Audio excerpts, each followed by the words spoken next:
got Senate Finance Committee Chair, Senator Sherwin Gatchalian. Good evening, Senator. Welcome back to the big story.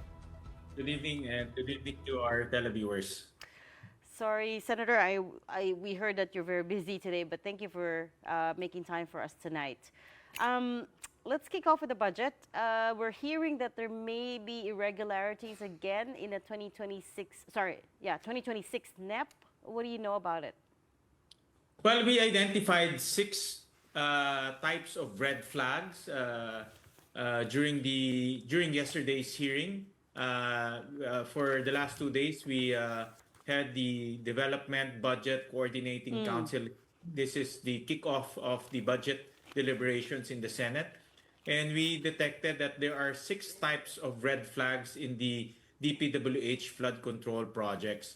When I said red flags, projects that we saw that were included in the 2025 budget and then reappeared in the 2026 budget. Another red flag is items which have whole numbers instead of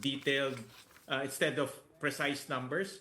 We also saw items that are divided into several phases, several packages, but it can be but it's only one project but divided into several packages. So we say that these are red flags because these are unusual in the budget process, and we continue our investigation and also scrutiny in these items.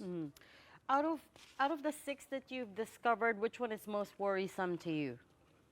Actually, all of them. But if I can put a gravity, for me, the most anomalous will be the ones appearing in the previous budgets, meaning these projects have been executed in the past years, but it reappeared exactly the same name, exactly the same project description in the 2026 budget. So in other words, it's a repeat of the previous project, but once again, we're putting funding on the same project.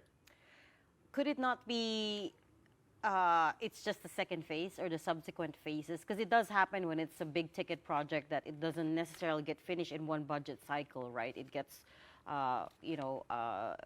extended onto the subsequent budget cycles. There's such a thing as a multi-year obligation authority. So projects that go beyond 1 year will have to get certifications in the certification from DBM, and that project will be tagged as multi-year obligation project.